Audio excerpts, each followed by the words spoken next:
During one of these visits, Derek checked the mailbox and found a plain, handwritten envelope with no return address, referred to them as young blood. He claimed he was already watching them.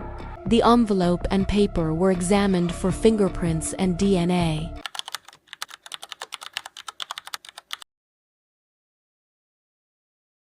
In June of 2014, a quiet residential street in Westfield, New Jersey, became the center of a mystery no one could explain. At the time, the house at 657 Boulevard appeared completely ordinary, well-maintained, and peaceful. Nothing about it suggested fear or danger, and no one yet knew the name that would later become tied to it. The home was a 6-bedroom Dutch colonial built in 1905, located in a town known for its safety and long-established families. People moved to Westfield for stability and calm.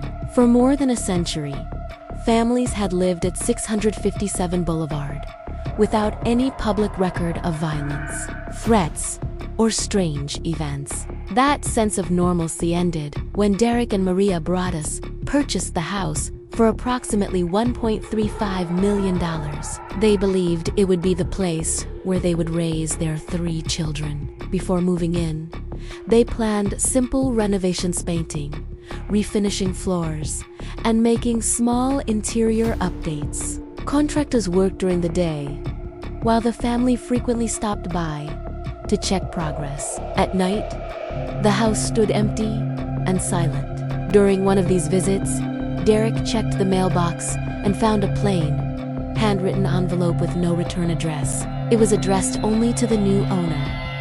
Assuming it was a welcome note from a neighbor, he opened it without concern. The letter immediately felt wrong.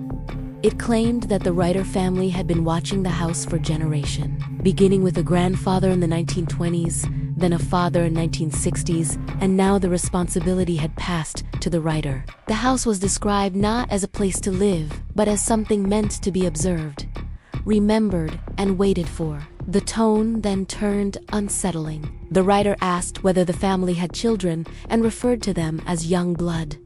He claimed he was already watching them and asked how many children lived in the house and where they slept. These were details no stranger should know or ask. The letter was signed with a name the family had never seen before. The Watcher. Derek showed the letter to Maria, and they contacted the police right away. Officers treated it seriously. The envelope and paper were examined for fingerprints and DNA.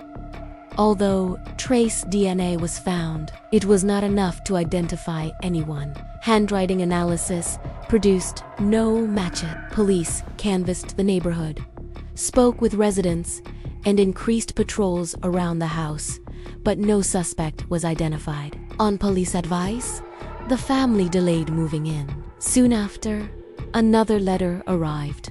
This one felt even more intrusive. The writer commented on the renovations and questioned why changes were being made, suggesting the house should remain as it was. The letter mentioned the basement, the attic, and other interior spaces that could not be seen from the street. It was clear the writer didn't just know about the house.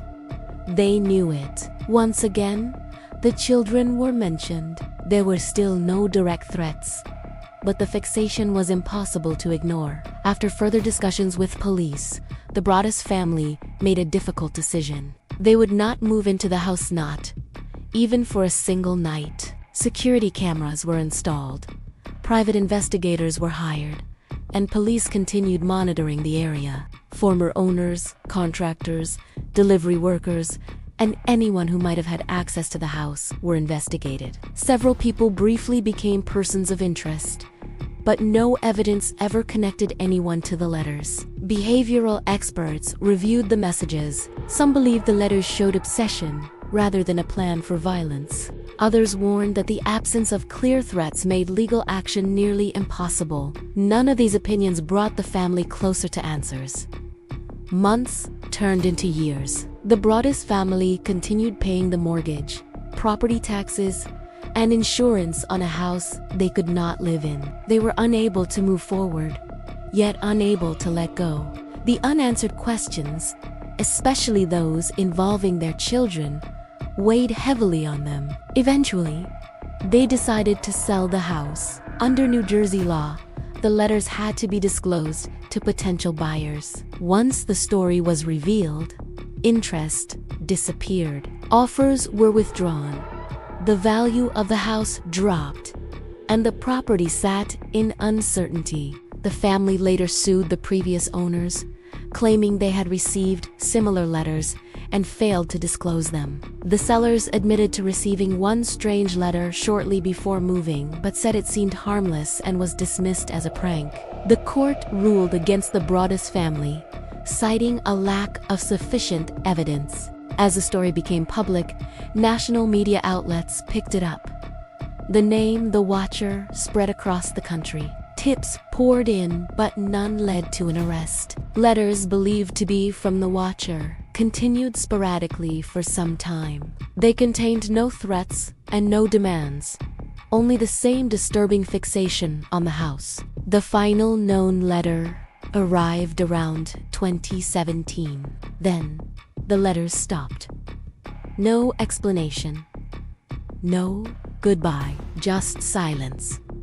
Eventually, police closed the investigation. No suspect was ever identified. In 2019, the house at 657 Boulevard was sold to another family at a reduced price. The new owners have never publicly reported receiving any letters. There were no paranormal claims, no confirmed motive, and no revealed identity. Only a series of letters, a family forced away from their dream home, and someone who watched for years before disappearing.